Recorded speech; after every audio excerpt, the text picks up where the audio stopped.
Our Josh Levs is here to tell us a little bit more about Yemen and why that region is so very volatile. Exactly, because we keep hearing about taking action in Yemen, and that is important, but we really can't understand what the U.S. and Britain and other nations are going to try to do unless we also look at the surrounding nations, which include Saudi Arabia. I have found that using the simplest maps I can find offers the opportunity for the simplest explanation. So we're going to use this right here from Google Earth. And basically, you're seeing the big picture first. You've got Africa all the way through here, and when you go up to here, this is the region that connects basically Africa to the Middle East, as you hear about it. Now, right here in that corner is Yemen. And the key here, when you hear about that, yes, the U.S. will be taking action in Yemen, but this group, Al-Qaeda in the Arabian Peninsula, also has operational structure inside Saudi Arabia. Anything at all done about this group will require some sort of action, whether it's by Saudi government, whatever it is, in both nations. Now, that's one thing to look at. You also see up here all the complexities. You've got Iraq there, Iran there, Syria, the entire Middle East with Israel and the Palestinian territories, all right in that region.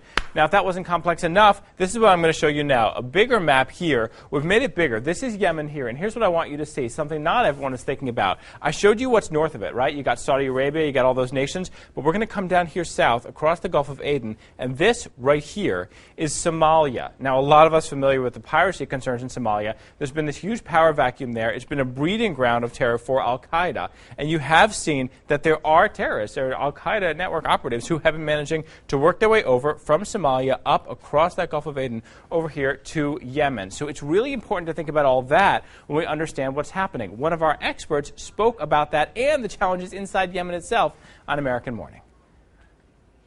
Al-Qaeda appears to have merged with local conflicts, and this is where the danger lies. So you not only have an Al-Qaeda footprint, an alien one, you have Al-Qaeda now leading the struggles in the south against the north. And also you have tens of thousands of Somali refugees. Somalia is a refugee state. So you have interaction between Al-Qaeda members in Yemen and Somalia.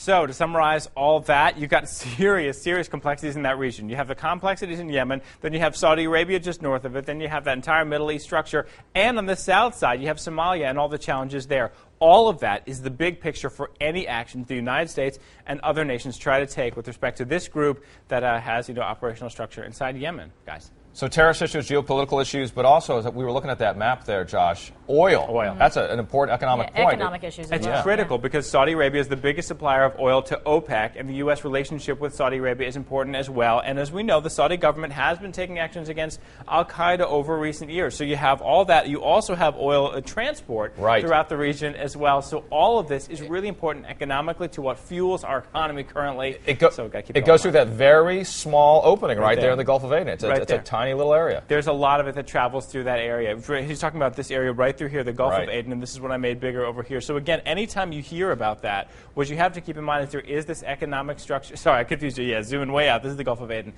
So you have to keep that all in mind when you look at the U.S., Britain, and other nations trying to face what's happening inside Yemen. Yemen is a point in a huge circle there. Yeah. All right. Very good explanation. Thank you, Josh. Thanks, Cal.